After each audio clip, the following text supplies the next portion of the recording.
Now let's talk about concentration. You're listening to a lecture. You're in school. You're in one of these classes. You go to a training course for Nutri-America. And the speaker is teaching something important, and suddenly you find your mind wandering off, and you can't remember anything that happened for the last 15 minutes in the class. Sometimes you'll drive home and that happens. Right? Your brain is on automatic pilot. You show up in your driveway and you have no idea how you got there. Isn't that a scary thought? You know what the scary part about it is? How many other drivers are like that? I see a lot of people going, this guy's looking at my window. That's right. We all have that same window. All right, here's what concentration is, and here's how to get it. And it'll happen like this. It's not some difficult, long thing you've got to practice at. You can have instant concentration. Here's how it works. Let's define what it means to concentrate. What is a concentrate? Now, sometimes you can define something by looking at its opposite. So what is the opposite of concentrate? Walter? Dilute. To dilute it. Dilution is the opposite of concentration. Now, what is dilution? Dilution means you are adding something else to the mix. Let me give you an example. Let's say I had dishwashing detergent. Highly concentrated. New brand X. Well, if you add water to it, do you make it stronger or weaker? What if you added beer? What about milk? What about milk? Weaker. What if you added more dishwashing detergent? You'd make it. It would stay the same strength. It would stay pure at its normal strength. So if you add more of the same, it stays nice and strong. If you add other stuff that's not the same, it makes it weak. So the more stuff you've got going on in your head, the weaker your ability to concentrate becomes. For example, have you seen people try and study with the radio blaring? Or you see people try and study in front of the television set?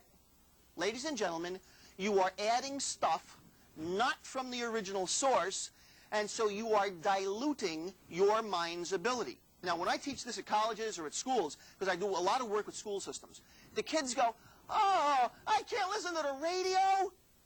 Well, not if you're listening to Tupac Shakur. You know, you're not going to be able to listen to boop, boop, boop, boop, and still be able to concentrate. But if you're listening to perhaps nice, soft, easy music, you got to be careful it doesn't put you to sleep. But something that's unobtrusive, that fades into the background so that it doesn't take away your mind. If you've got the TV on, now you've got sound and something else to look at. Now you're distracting two of your senses. That's a great plan. You know, let's see how many distractions I can give myself while I study for this important final. Yow. Here's how you get instant concentration. As soon as you are aware that you've been fading off, that your mind is flitting off to something else, say these magic words. Come back to now. Come back to now. Simply by the act of telling your mind what you want it to do. What did he say? Telling your mind what you want it to do? Yeah.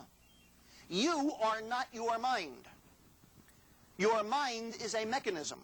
Most people think that you are your mind. I think, therefore I am. I think.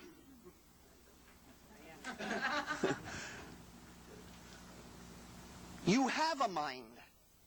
It can be your servant or your master. Alex talks about this all of the time. And so you tell it what you want it to do. Here's what happens. You're in the middle of a final exam, and suddenly you come across a question, you don't know the answer, and you say, I can't remember the answer. What a great plan. What the heck is it? Why in the world would you want to tell yourself that? Here's what you do say. It'll come to me in a moment. It will come to me in a moment.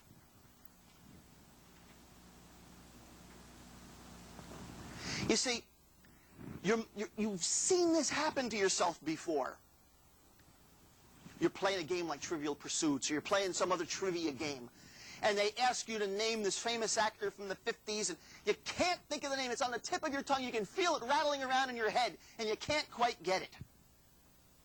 And you leave the person's house, and you're driving home, and you're putting on your bedroom slippers, sitting on the edge of your bed, and all of a sudden you go, Desi Arnaz! How many of you have ever had that happen to you? Sure, by the sound of the laughter, I know that I connected with you. What was happening all that time is your mind was in search mode. As soon as you relaxed, it still brought it to you. You weren't even expecting it to bring it to you. But it was still searching. It was still in the background running the computer. And then you can ask Joe and Mark about search mode, right? It's like you got your mind on Lycos. Sometimes the server's down. And it's just not bringing it to you fast enough. So you tell yourself, it'll come to me in a moment. You relax, take a deep breath, go on to something else, and it'll pop into your head if you make it, if you allow it to. Now, how long does it take to do those things? How long does it take to learn those things? Nothing. Instant. The difference between raising your hand a half an inch and raising your hand 2 feet. Doesn't take any effort. Doesn't take any practice. Now I'll show you a couple of things that do take a little bit of practice. Just a little.